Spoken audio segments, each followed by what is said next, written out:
بسم اللہ الرحمن الرحیم۔ السلام علیکم ورحمۃ اللہ وبرکاتہ۔ ہماری پہلی تختی ختم ہوئی تھی خط ثلث کی، 8واں سبق تھا۔ اب ہم لکھ رہے ہیں 9واں سبق۔ یہ ہم نے با کی تختی لکھی ہے مرکبات کی، ٹھیک ہے جی۔ یہ ہم نے با لکھا ہے اور ہم لکھ رہے ہیں با۔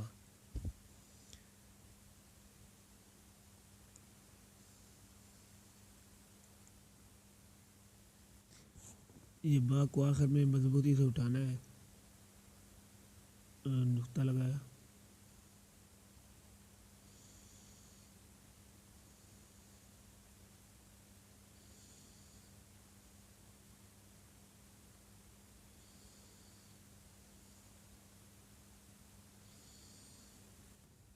اب ہم لکھ رہے ہیں با جیم، یعنی با کو پوری تختی کے ساتھ ملائیں گے۔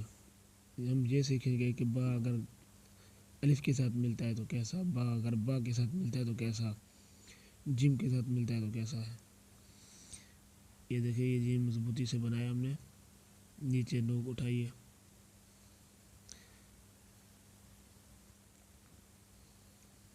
پھر جیم کی تختی آئے گی، پھر سین کی تختی، پھر صاد کی، تا کی، پھر عین کی، فا کی، پھر کاف الف کا کی، پھر میم کی، پھر ہا کی۔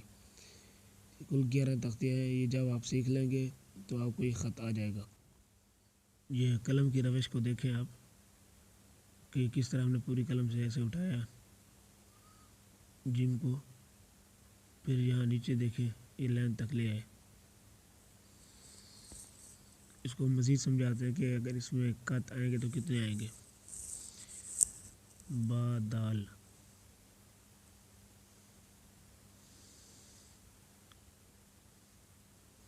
یہ اوپر 4 قط کی لمبائی ہے، نیچے بھی 4 قط کی۔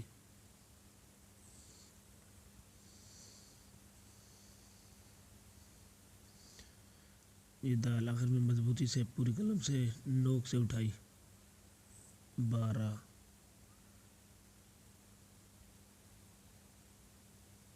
یہ آخر میں جھٹکے سے چھوڑا، پھر نوک آ جائے گی۔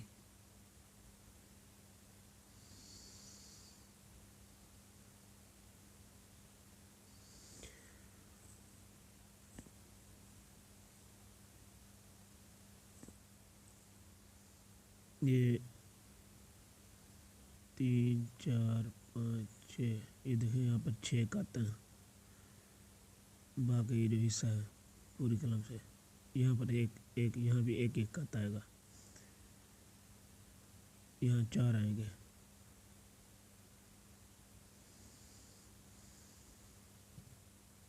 یہ 3 ادھر ہو گئے، یہ 4 ہو گئے،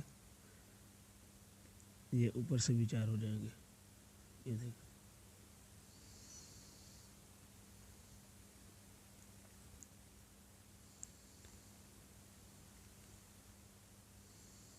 یہ 1 2 3 4 5 6، یہاں پر 6، اوپر 2 آئیں گے۔ یہاں بھی 1 آئے گا، با میں، با دال میں 1 آئے گا۔ یہاں پر 5 قط آئیں گے،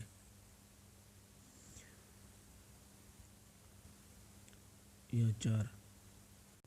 تو اگر آپ نے خوش خطی خطاطی سیکھنی ہے تو یہ تختیاں بہت اہم ہیں۔